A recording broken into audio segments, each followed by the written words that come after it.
So hello and welcome back to Code VIT, and this is today's Vpropel question, color of building blocks. Well, I would rate this question as a medium level of question because it's not quite hard. Yeah, it was lengthy. It was lengthy for me to solve it. But anyways, let me first explain the question. Wait a minute. Rather than explaining you over here, I would take you to the notepad. Okay. See, look over here. Yeah, see.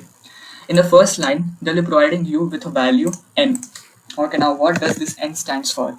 N stands for the number of colors which you are having. Okay, suppose you might be having 10 colors, 12 colors, or 4 colors, whatever. Suppose n value is given as 4. Then you will be provided with a space separated input which will be having all those 4 colors in it. Okay, the starting letters of those 4 colors. For example, suppose over here P stands for pink, then yellow, then blue, and then green. So they have provided you the first letter of these colors as a space separated input. Then they'll be providing you the value of m. Now what does m means, I'll tell you later, but remember one thing, the value of m is always going to be less than n.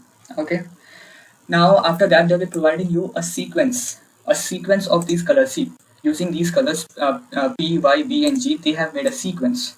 Now we have to check whether this sequence is valid or not based on a condition which is given in the question. Okay, so now let's see the question again. Over here, see, this is the input format. Okay, this is the input format. Output format is just printing valid and invalid. And see, suppose these are the colors. Okay, now see, if this is the input given over here, then you have to check all those P. Suppose P is over here and next P is over here. So between these two P's, there are 3 colors written over here, and the value of m is 2. So 3 is greater than 2, right? It means I can say that this sequence is valid if all the colors follows the same format. The format is, see, given n colors, the value of m, where it is, one rule of the color is that a block of a particular color can be chosen only after choosing m other given colors. Okay, that means, see, if P block color, suppose there is a block which is having color P on it, so they can be chosen only after m numbers of other colors are chosen. Similarly, see over here, this P is over here and the next P is over here. So see how many other colors are chosen. There are 4 blocks of colors which are chosen, which is greater than m, right? That's why this still it's valid, and you have to keep on checking for all the colors. You have to keep on checking for all the colors. Okay, for example, if you look at this example, so see, given the value of m as 2, if you look over here, y and this y, between them only one color is there, only one color. But according to our question, we should have more than 2 colors in it. But here we are just having one color. Hence, this entire sequence is invalid. See, it's invalid. That is what we have to do. Okay, that is what we have to check. And here I have written, oh sorry, here I have got 2 sample inputs which I'll be using after writing my code. So let's move on to the code. So see, first I'll be taking the value of n in input. Now after taking value of, let me take input color. See, over here I'll be storing a color, all those colors. These colors will be entered as a space separated input, which I'll be using, which I will be writing in a list later. Okay, now after this, let me take the value of m input. Now let me take the sequence. Okay, sequence is also a string, so I have to write input over here. Now see, after I got all these things, what I have to do is, see, over here the user will be providing me the input as a space separated input. So what I want to do is I have to split those colors. See, look over here. See, this is the input. All these colors are separated with a space. So I have to split them and store it in a list for further use. So for that, see what I'll be doing. I'll create a use list color dot split. Using this, I'll be getting a list of all those colors which are written inside it. This dot split function is used to remove those spaces. Okay, see over here, these spaces will be removed and this entire thing will be stored as a list, like this in form of a list. Okay, now this is use list. Okay, so this is what it means. This entire line will give me this thing. Okay, now see, the same thing I have to do for the sequence also. The sequence is basically a string. For this string also I have to do the same thing. I have to split all these colors. I have to separate all these colors and store it in a list for my further use. Okay, you can do it without even storing it in a list, but for my question I'll be doing this. For my code I'll be doing this. You can follow anyway, it's up to you. I for I in. Okay, so what will happen over here? This will provide me a list of all those characters which is present inside this given input. Okay, all these things. See what will happen over here. This will get splitted into a list. Let me split it so that you will be able to understand it. So I'll be getting this. Okay, now this is list seq. Okay, this is what I'm doing till now. Now once this is done, let's move on to our main code. So see, for I in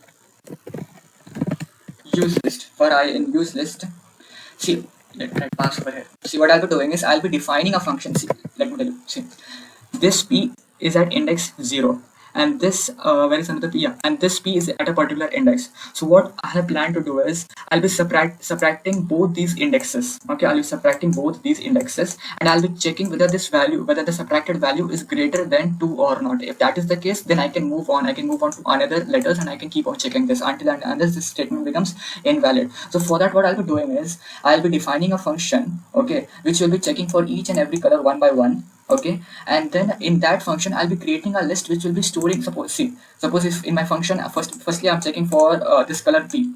So for this p I'll be finding out at what indexes this letter p is over there in the given list. Once I got all those indexes in a particular list, then I'll keep on subtracting the consecutive values and I'll get the answer. Okay, let me first write it, then we'll be able to understand. Let me write def check, and in this, okay, now see, global list, this basically I'm calling my list globally so that I can use it. Now see, now let me make a new list over here. It's basically an empty list, and this list will be used to store the indexes of a particular color. Okay, now see, for I in range len of list seq, if list seqi I is equals to f, new list is equals to new list dot append I. So what is happening over here? See, suppose my user is telling कि भैया एक काम करो, find at what indexes the color p is over there in the given sequence. So see, it is at 0, and suppose this index is 5, then 10, okay, and so on. So all these indexes will be stored in the new list.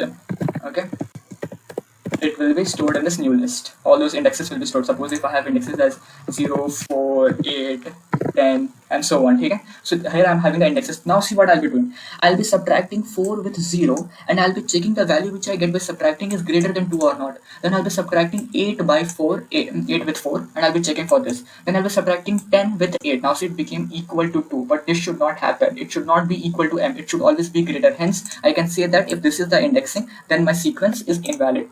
This is only what I'm doing. Okay, though initially it might be difficult to understand, but it's very easy. So see, now once, see over here, till now I've got all my indexes. Now I'll be checking for these indexes.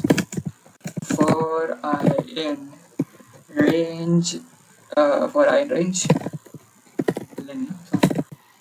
of new list, len of new list, if new list I plus 1 minus new list I is less than or equals to m.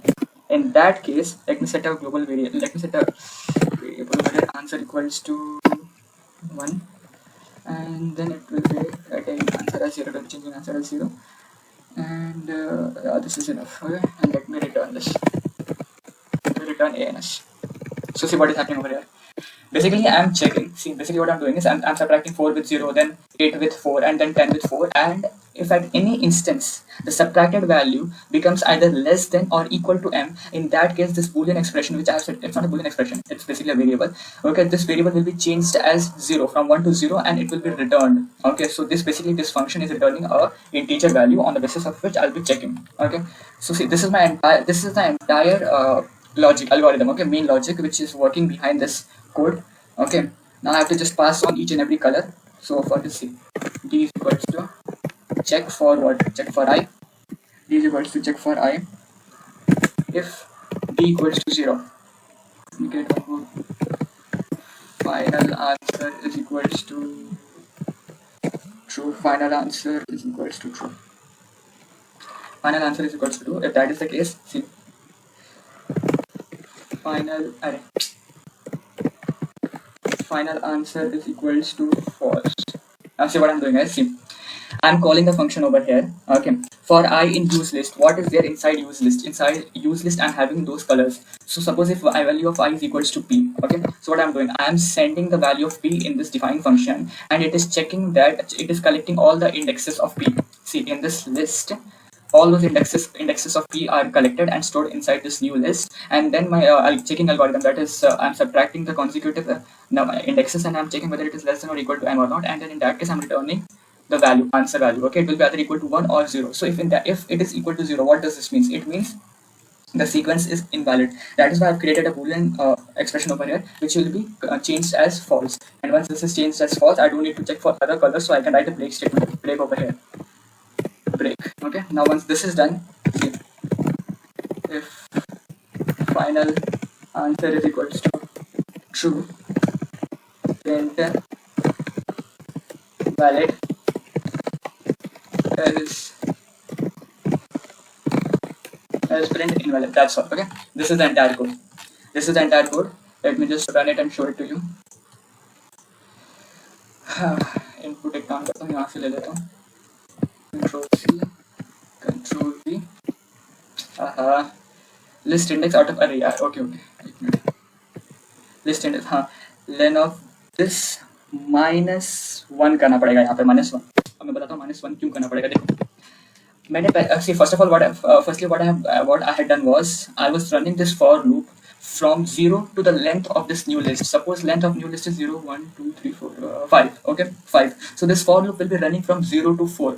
Okay, so when the value of I will become equal to 4, it will be searching for I plus 1 value, that is 5th index value, but there is no 5th index. That is why it was showing index list out of range. That's for that reason I have to write -1 over here, so that it will be going up to here and it will be checking for these two values, and hence it will be stopping. That's all. Okay, now let me run this again.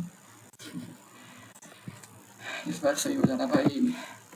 Valid. Okay, you can cross check it. You'll be getting valid only as the answer. Okay, so that's all for this code. I hope you enjoyed watching it. Okay, so stay tuned for a lot more, and thanks for watching.